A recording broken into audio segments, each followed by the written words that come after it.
वैशाख सुदी, वैशाख महीने की तीज यानी अक्षय तृतीया, आका तीज भी कहते हैं, अक्षय तृतीया के नाम से बड़ा इसका महत्व है। और मगर आजकल का अगर वातावरण देखते हैं तो लोग, ये बिजनेस मेंटालिटी के लोग अक्षय तृतीया को ऐसे अपना लिया, बुना लिया है जैसे सोना चांदी, टीवी, फ्रिज वगैरह, मोबाइल, ये चीजें खरीदेंगे तो आपके जीवन में कुछ ना कुछ अच्छा हो जाएगा, ये हो जाएगा, आप खरीदो खरीदो खरीदो करके ऐसे एडवर्टाइज करते हैं। और लोग भीड़ चाल के जैसे ऐसे ही उनके पीछे पड़े हुए हैं, खरीद भी रहे हैं। पैसा नहीं है तो कर्जा करके खरीद रहे हैं, जैसे अगर नहीं खरीदेंगे तो कुछ बड़ा अनर्थ हो जाएगा। ये मेंटालिटी, अगर ये नहीं है अक्षय तृतीया का मतलब, ये नहीं है। पहले अक्षय तृतीया के बारे में समझो। इस दिन की बड़ी महत्वपूर्ण घटनाएं हैं। अगर आप पूर्व का इतिहास देखते हैं सनातन वैदिक संस्कृति का, इसी दिन सुदामा जी भगवान श्री कृष्ण को मिलने के लिए द्वारकापुरी गए थे।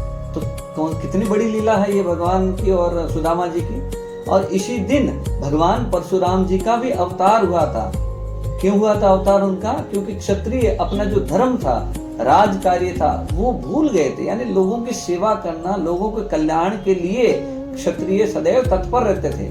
मगर वो क्षत्रिय उस समय उनमें आसुरी प्रवृत्ति यानी भोग विलास, मौज करना, दुख देना दूसरे जीवों को, ये उनके मन में चल रहा था, ये उनके जीवन में भी आ गया था। इसलिए परशुराम जी ने अवतार लिया और 21 बार इस धरा को क्षत्रियों से विहीन कर दिया। ये उनका अवतार था। तो उनका भी जन्म आज के दिन हुआ है, यानी अवतरण दिवस है अक्षय तृतीया के दिन। और आज के दिन माँ गंगा जी का प्रादुर्भाव इस धरा पर हुआ स्वर्ग से।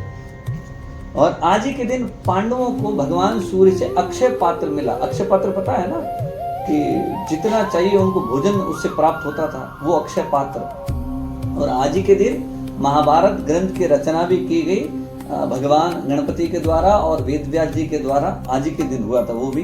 और त्रेता युग का प्रारंभ भी आज ही के दिन हुआ था। और आज ही के दिन जगन्नाथपुरी में आज भी ये रथ का जो कार्यक्रम होता है वो आज के दिन से प्रारंभ होता है। तो इतनी बड़ी हमारी घटनाएं हैं, अच्छी अच्छी, सब वैदिक हैं। तो क्या ये सोना चांदी खरीदने के लिए बनाया क्या अक्षय तृतीया को? नहीं, ये लोग बिजनेस मेंटालिटी के लोग इसको बना दिया वैसा। आप लोग उसमें मत पड़ो।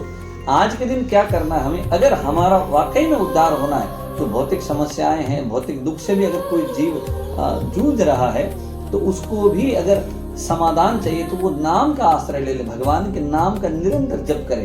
हरे कृष्ण कृष्ण कृष्ण हरे हरे, हरे राम राम राम हरे हरे। निरंतर इस प्रकार कम से कम 108 बार अगर एक दिन रोज एक एक माला अगर वो जप करता है जीव, अवश्य उसका कल्याण होगा। ये शास्त्र कहते हैं, संत मुनियों ने कहा है, भगवान का नाम बड़ा शक्तिशाली है। इसलिए तो देखो हनुमान जी महाराज सदैव राम जी का चिंतन, राम जी का ध्यान ही करते रहते हैं। इसलिए हनुमान जी महाराज कितने पावरफुल हैं। भगवान भोलेनाथ शिव शंकर जी सदैव राम जी का ही ध्यान करते रहते हैं। देखिए भगवान शिव जी की क्या महिमा है। ब्रह्मा जी जो सदैव भगवान का ही नाम का ध्यान करते रहते हैं, देखिए ब्रह्मा जी का स्थान। इंद्र जो सदैव भगवान की सेवा में लगे रहते हैं, देखिए उनका स्थान। और कितने ही भगवान के शुद्ध भक्त हुए हैं, प्रहलाद महाराज, ध्रुव महाराज, प्रभुपाद जी, कितने ही बड़े बड़े संत महात्मा हुए, वो सब भगवान के नाम का आश्रय लेकर वो इस बड़े पद पर पहुंच गए। तो हमें भी भगवान के नाम का आश्रय लेना है।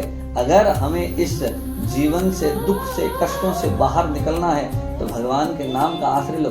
ये भगवान कृष्ण खुद गीता में कहते हैं, सर्वधर्मान परित्याज्य मामेकम शरणम व्रज अहम त्वम सर्व पापेभ्यो मोक्षयिष्यामि मा शुचः। भगवान कहते हैं सभी धर्मों का परित्याग करो और मेरी शरण में आ जाओ, मैं तुम्हारा उद्धार कर दूंगा सभी पापों से। मत डरो। भगवान कह रहे अगर पापों से मुक्त होना है तो भगवान की शरणागति ले लो, भगवान की शरणागति ले लो।